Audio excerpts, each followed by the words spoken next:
Hello and welcome to the UW-Madison Competitive Sports Handball Rules. Equipment. No jewelry. Each team is required to wear a shirt with the same shade of the same color. Goalkeepers must wear a different colored shirt than either team. Each team must bring an alternate white jersey to each game. All players must wear non-marking shoes. The shoes must be rubber-soled athletic shoes. No cleats, black-soled turf shoes, sneakers with nubs on the bottom, or street shoes are allowed. Equipment which may be dangerous to another player, such as hats and bandanas, is not allowed. The supervisor or official will determine if an article is dangerous and will ask the player to remove the article. If the player refuses, he or she will be asked to leave. Knee braces made of hard, unyielding substances covered on both sides with all edges overlapped, and any other hard substances covered with at least a ½ inch of slow recovery rubber or similar material will be allowed. No jewelry is permitted. This includes watches, necklaces, and bracelets, cloth, hemp, rubber, etc., rings, earrings, and other things deemed unsafe by the officials or supervisor. A team will consist of 7 players, including a goalie. At least 5 players are required to start the game to avoid a default. Teams must have at least 4 players to continue a game once the game is legally started. If players have been disqualified or from a red card or 2 yellow cards, he or she cannot be replaced in that game. A team may substitute on the fly. The player leaving the playing area must be off the court of play before the substitute is permitted onto the court. If any infraction occurs on a substitution, a free throw will be awarded to the team that did not commit the infraction from the spot where the ball was at the time the referee blew the whistle. Goalie substitutions must be notified to the official and done in a timely manner. A coin toss will begin the game, and we determine which goal will be defended. Teams shall switch ends at the end of each half. There will be 2 15-minute halves. During the last minute of the second half, the clock will stop at all dead ball situations. Officials may use discretion to stop the clock for unusual delays and prolonged injuries. There will be a 1-minute intermission between halves. Each team is allowed 1 timeout per game, and no timeouts will be allowed in overtime. A jump ball will start each game. Players are allowed to be on either side of the court. Ball must break the vertical plane of the goal completely to count as a point. All goals are worth 1 point. After a scored goal, the game is restarted with a free throw from the goalie. The throw must not go past midcourt. A violation will result in a free throw for the defending team at midcourt. Throw-in is awarded to the opponent when one team loses the ball out of bounds on a sideline. The defense must be 3 meters away when the ball is thrown in. The player must have both feet touching the court during the throw-in. Defensive players are allowed to use their bodies to obstruct an opponent either with or without the ball. Using the arms or legs to push, hold, trip, or hit, however, is a violation. Offensive players are not allowed to charge into players, or a free throw is awarded from the spot of infraction. Overtime, which will be played in playoffs only. It will be a 3-minute sudden death overtime. The clock will stop during the final 2 minutes of overtime for all dead balls. There will be no timeouts during the overtime period. If the score is still tied during the overtime period, a game of penalty throws will take place. For penalty throws, each team chooses 5 players to attempt the throws. Goalkeepers must remain the same. Once the official decides which goal shall be used, a coin toss will decide which team throws first. If still tied after the completion of the first round of throw for each team, a sudden death session begins. An end is achieved when one team has more goals than the other team and both teams have taken an equal number of throws. The team can call on players that threw in the first round of penalty throws, but an individual can only repeat once every 5 times. Players who have been sent off, disqualified, or excluded earlier in the game are not allowed to take penalty throws. This is a picture of what the court will look like. All lines are part of the area they enclose. The 7-meter line, a penalty line, measured from the basketball free throw line where penalty throws are taken. The 4-meter lines. This is the line past the goal which the goalkeeper cannot advance during a 7-meter penalty throw. The 9-meter line, a line from which free throws are taken for minor game penalties. And the 6-meter line. Neither offensive nor defensive defenders may enter this area. Offensive players are allowed air rights, meaning they can jump from behind the 6-meter line, shoot from above the goalkeeper area, then land in it after releasing the ball. Only the goalkeeper is allowed in the goal area, except for the shooting player that may fly into the goal area to shoot the ball, but may not touch the goal area of the shooting line prior to the ball being released. Once they touch the ground, they must immediately attempt to exit the area without disturbing the goalkeeper. The following action occurs when players enter the goal area. If the offensive player enters the area, it is an automatic violation and the goalie then throws the ball back into play. If the defensive player enters the area and gains an advantage, but does not destroy a clear chance of scoring, a free throw will be awarded. If the defensive player enters the area and gains an advantage and destroys a clear chance of scoring, a penalty throw is awarded. Only the goalie may touch the ball when it is in the goal area. This is a violation. A free throw will be given if done by the defense, or a goal throw if done by the offense. A defensive player may not play the ball back to his or her own goal. If this happens, the following will occur.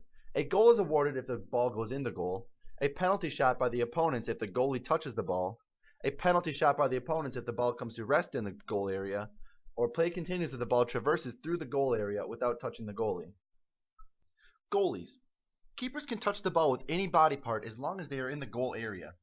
Keepers may exit the goal area without possession of the ball, but then the goalkeeper becomes subject to the rules that apply to players in the playing area. When the goalie wants to re-enter the goal area, they may not be in possession of the ball. When goalies come out of the goal area, they may never go past half court. Keepers may move around in the goal area without any restrictions, with the exception of a 5-second count to release the ball. A goal throw is taken by the goalkeeper from the goal area out over the 6-meter line. Once the ball is put back into play, he or she may not receive the ball again until the defense has gained possession. Playing the ball.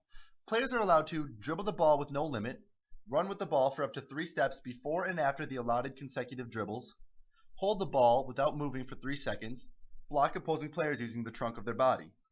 Players are not allowed to endanger an opponent with the ball, pull, hit, strip, or punch the ball out of the hands of an opponent, contact the ball below the knees, exception of the goalie, unless it was thrown by an opposing player, block opposing players using anything that is not their trunk, block a shot or throw from behind. This would result in a penalty throw instead of a free throw if the shot is a clear scoring opportunity. Run or jump into opponent. Penalty for this is a free throw from where the foul occurred. All players except the goalkeeper are only permitted to hold the ball for 3 seconds or 3 steps before a violation is called. A player who has controlled the ball is not allowed to touch the ball more than once unless it has touched the floor, another player, or the goal in the meantime. The 3-second count starts as soon as the player gains control of the ball. Fumbling of the ball does not count as possession or control. If a team is noticeably stalling in the last 2 minutes of the second half, not attempting to score or shoot, the official will give a warning.